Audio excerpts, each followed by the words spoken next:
नमस्कार। प्रादेशिक समाचार के साथ मैं समीर बाखला। पहले मुख्य समाचार।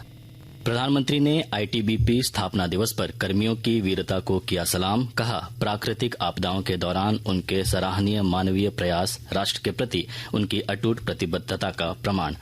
दशहरा और विजयादशमी पर देशभर में हर ओर उल्लास। रावण, मेघनाद और कुंभकर्ण के पुतलों का आज होगा दहन। सिंदूर खेला के साथ मां दुर्गा को दी जा रही विदाई। आरएसएस सरसंघ चालक डॉक्टर मोहन भागवत ने नागपुर में विजयादशमी उत्सव को किया संबोधित। विविध समसामयिक विषयों का किया जिक्र। कहा, देश हर क्षेत्र में कर रहा तरक्की। और देवघर में 4 पहिया वाहन के असंतुलित होकर सिकिटिया बैराज के पास स्थित कैनल में डूबने से 2 बच्चों समेत 5 लोगों की मौत। और अब समाचार विस्तार से। प्रधानमंत्री नरेंद्र मोदी ने आईटीबीपी स्थापना दिवस के अवसर पर आईटीबीपी कर्मियों की अदम्य भावना और वीरता को सलाम किया है। उन्होंने एक सोशल मीडिया पोस्ट में कहा कि वे हमारे राष्ट्र की रक्षा में महत्वपूर्ण भूमिका निभाते हैं। साथ ही प्राकृतिक आपदाओं के दौरान उनके सराहनीय मानवीय प्रयास राष्ट्र के प्रति उनकी अटूट प्रतिबद्धता का प्रमाण है। वे इसी समर्पण और उत्साह के साथ सेवा करते रहें। राज्यपाल सीपी राधाकृष्णन ने बुराई पर अच्छाई, अधर्म पर धर्म और असत्य पर सत्य की विजय के प्रतीक पर्व विजयादशमी की सभी देशवासियों को शुभकामनाएं दी हैं।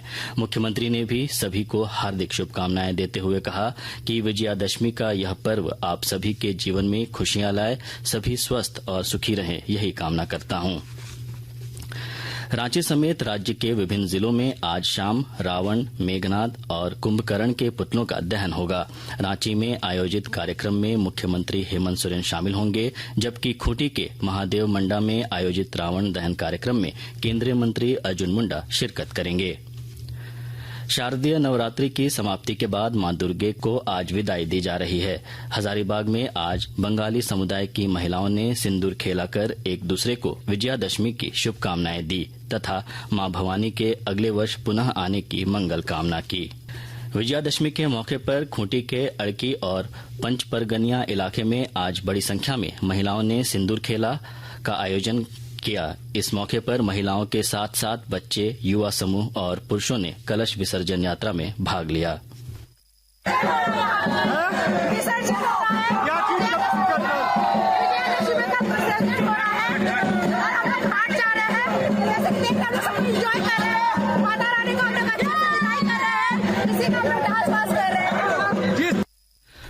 राष्ट्रीय स्वयंसेवक संघ आरएसएस आज स्थापना दिवस मना रहा है। इस उपलक्ष्य में नागपुर में विजयादशमी उत्सव को संबोधित करते हुए सरसंघ चालक डॉक्टर मोहन भागवत ने देश की हालिया उपलब्धियों समेत विविध विषयों की चर्चा की। उन्होंने कहा कि देश आज हर क्षेत्र में तरक्की कर रहा है। समारोह के मुख्य अतिथि संगीतकार पद्मश्री शंकर महादेव ने आरएसएस के देश और समाज सेवा तथा भारतीय संस्कृति के संरक्षण की दिशा में किए जा रहे कार्यों की प्रशंसा की। हमारा देश सब क्षेत्रों में आगे बढ़ रहा है, ये हम देख रहे हैं। आर्थिक स्थिति भी हमारी, हम 5वें नंबर पर 10वें से ऊपर उठकर आ गए इकोनॉमी। डिजिटल टेक्नोलॉजी का हमने उपयोग किया गरीबों के कल्याण में। सारी योजनाएं नीचे तक पहुंची, उसके लाभ, ये सारी बातें हमने की।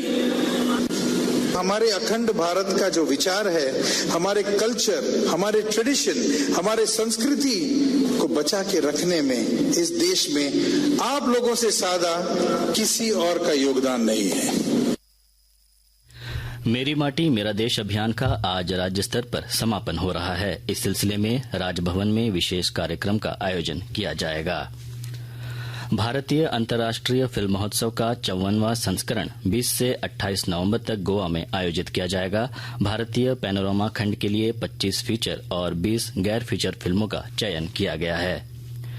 आकाशवाणी के ताजा तरीन समाचारों के लिए आप हमारी वेबसाइट newsonair.com पर लॉग ऑन कर सकते हैं।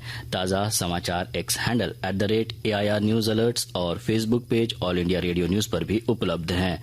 आप प्रादेशिक समाचार एकांश के एक्स हैंडल @AIR न्यूज_रांची और फेसबुक, इंस्टाग्राम पेज तथा YouTube channel AIR news Ranchi पर भी हमारे बुलेटिन सुन सकते हैं। प्रादेशिक समाचार आप आकाशवाणी रांची से सुन रहे हैं। जनजातीय मामलों के केंद्रीय मंत्री अर्जुन मुंडा कल गुजरात के अहमदाबाद में आदि महोत्सव का उद्घाटन करेंगे। इस दौरान 100 से अधिक स्टॉल के माध्यम से जनजातीय संस्कृति, हस्तकला और अर्थतंत्र समेत जनजातीय समुदायों के द्वारा उपजाए जाने वाले मोटे अनाजों को प्रदर्शित किया जाएगा। ट्राइफेड द्वारा आयोजित यह आदि महोत्सव आगामी 3 नवंबर तक चलेगा। पाकुड़ जिला प्रशासन खाद्य सुरक्षा गारंटी सुनिश्चित करने को लेकर आपूर्ति विभाग को दुरुस्त करने में जुटा हुआ है। विस्तृत ब्यौरा दे रहे हैं हमारे संवाददाता। पाकुड़ जिले में खाद्य सुरक्षा की गारंटी सुनिश्चित करने के साथ ही जन वितरण प्रणाली व्यवस्था को दुरुस्त करने में जिला प्रशासन कोई कसर नहीं छोड़ रहा। लगातार कार्डधारियों के साथ ही राशन डीलरों की मिल रही शिकायतों को ध्यान में रखते हुए आपूर्ति व्यवस्था को दुरुस्त करने का काम किया जा रहा है। इसी कड़ी में दर्जनों राशन डीलरों के लाइसेंस रद्द करने, डीलरों पर अनाज वितरण में अनियमितता को लेकर प्राथमिकी भी दर्ज कराई गई है। इतना ही नहीं, सरकारी गोदामों से राशन डीलरों को निर्धारित मात्रा में अनाज मुहैया कराने के साथ ही वितरण की सही तरीके से अनुश्रवण एवं निगरानी को लेकर सहायक गोदाम प्रबंधकों सहित प्रखंडों के प्रखंड आपूर्ति पदाधिकारियों को भी बदल दिया गया है।